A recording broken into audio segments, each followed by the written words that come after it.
Good morning children. In this video, we are going to learn about the 12th chapter, Employee Training Method.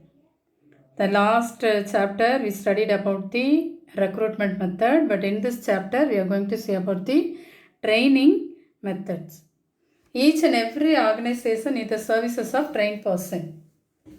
So in order to perform their better activities.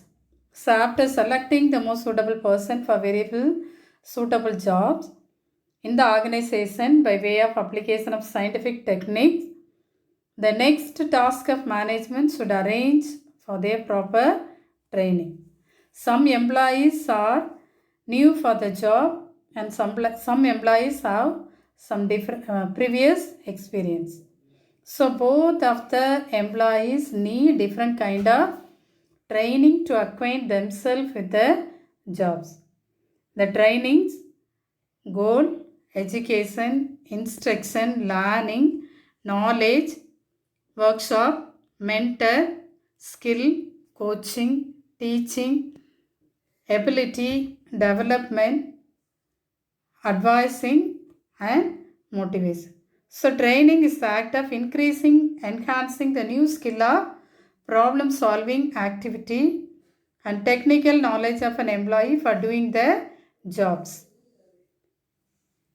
According to Edwin P. Filippo, training is the act of increasing the knowledge and skills of an employee for doing particular jobs. So training is the act of increasing the knowledge and skills of an employee. So person's skills and knowledge should be increased with the help of training for a particular job according to Edwin P. Philip.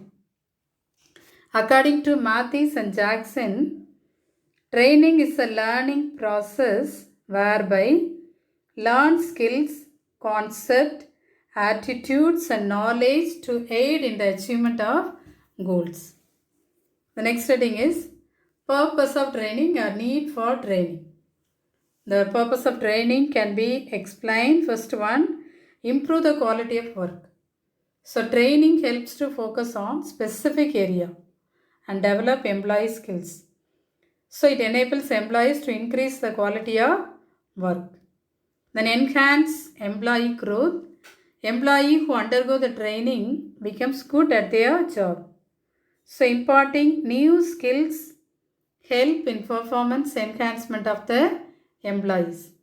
Prevention of obsolescence. So training helps to learn more knowledge regarding the latest technologies and technique. So the employee gets updated with the latest technology and trade. So this major purpose of training is to avoid obsolescence. Then enlightening new recruits. New employee can learn the methods of working, techniques, reporting, related tools and equipment used in the job, the work culture of the company, etc. with the help of training. So employee can learn the methods of working, technique, all those things with the help of training. The next heading is improved safety measures. Employee gain awareness about the risk involved in the job and safety measures to be adopted through a proper training program. So this helps to improve the safety in the workplace and avoid accident. Then motivating employees.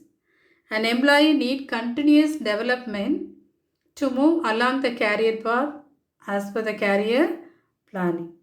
Higher productivity and profit.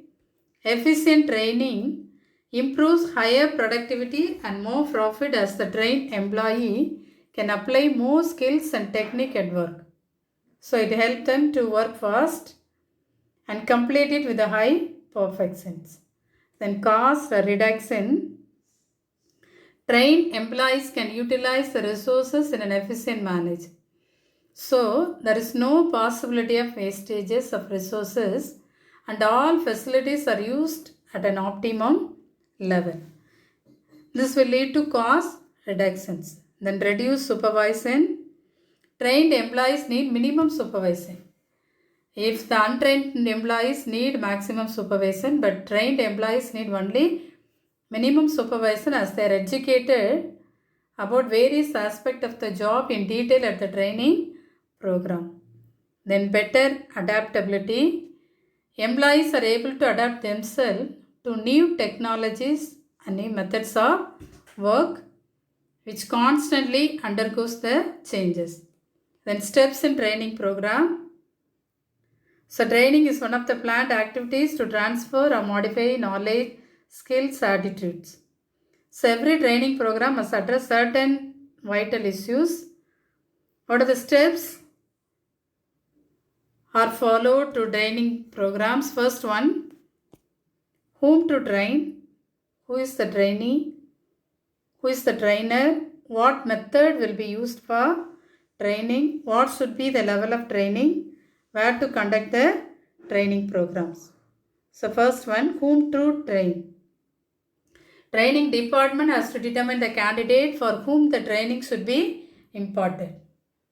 In other words, it should be identified whether it is needed for operational level employees or supervisory level of employees or executive level. So whom to train? The level of persons to be given train. Then who is the trainee? A person who is learning and practicing the skills of particular job is called trainee. Trainees should be selected on the basis of self-interest and recommendation by the supervisor. Then who are trainers? Trainer is a person who teaches skills to employee and prepare them for a job activity. The trainers may be supervisor, co-worker, HR staff, specialist in the other part of the company. The trainer is otherwise called instructor, coach, teacher, mentor, advisor, counselor, guide, guru, manager, handler, tutor and educator, etc. What method will be used for training? So the training segment should decide the appropriate method of training among the various methods of training available. Then what should be the level training? The training department should decide the level of training to be imparted to the employees. Usually, introductory training is given to new recruit to sensitize item to various aspects of the work. Middle level employees are given skill development training, while higher level training is given for enhancing the functional efficiency of activities. Then, where to conduct training programs? The venue of training and duration of training should be fixed based on the availability of other related factors. Next heading is training methods. Various methods of training are used to train the employees. It is varying from one organization to another. So various factors like skill requirement, qualification of the candidate, cost and time availability and in-depth knowledge should be considered before adopting any given method. So here there are two principal methods of employee training which are used by the organization as given. They are on-the-job training and off-the-job trainings. So the training methods are divided into two, on-the-job and off-the-job training. On-the-job trainings are coaching, mentoring method, job rotation, job instructions, apprenticeship training method, committee assignment method, understudy, intensive training method. Then off-the-job methods are lecture method, group discussion method, case study method, role play method, seminar or conference method, field trip method, vestibule training method, e-learning method, demonstration and training method, program instruction method. So the above are the two types of training methods. The first type is on-the-job training. On-the-job training refers to the training which is given to the employee at the workplace by the immediate supervisor. So the supervisor of the organization give training to the employee at the workplace itself. It is based on the principles of learning by doing and learning while learning. It is suitable for imparting skills that can be learned in a relatively short period of time. The on-the-job methods are again subdivided into first one, coaching. In the coaching method of training, the superior teaches or guide the new employees about the knowledge and skill relevant to a given job. In this method, superior play the role of coach or guide and instructors. Here, the trainees can clear their doubts then and there itself. Then second one, mentoring method. Mentoring is the process of sharing knowledge and experience of an employee. The focus in this training is on the development of attitude of trainees. It is also one-to-one interactions like coaching. Then job rotation method. Job rotation is an important method for broadening the knowledge of executives. Under this method, a trainee is periodically shifted from one work to another, one division to another division, or one department to another department for a particular period of time. The main aim of job rotation is to expose the employee to various interrelated jobs. The next one, job instruction techniques method. Job instruction, a trainer at the supervisory level gives some instruction to an employee to how to perform his job and its purpose. Then apprenticeship training.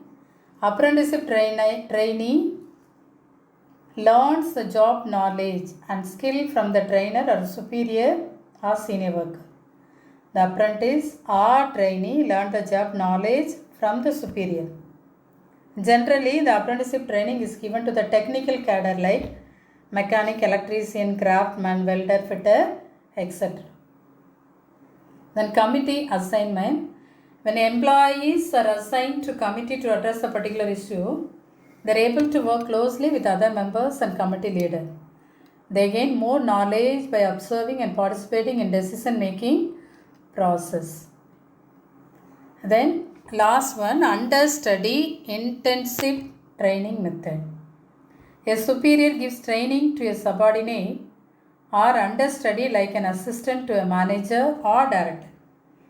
The subordinate learns through experience and observation by participating in handling day-to-day problems. The basic purpose of intensive training is to prepare subordinate for assuming the full responsibilities and duties. So intensive learning, practice, experience and success. So the above are the methods of on-the-job trainings.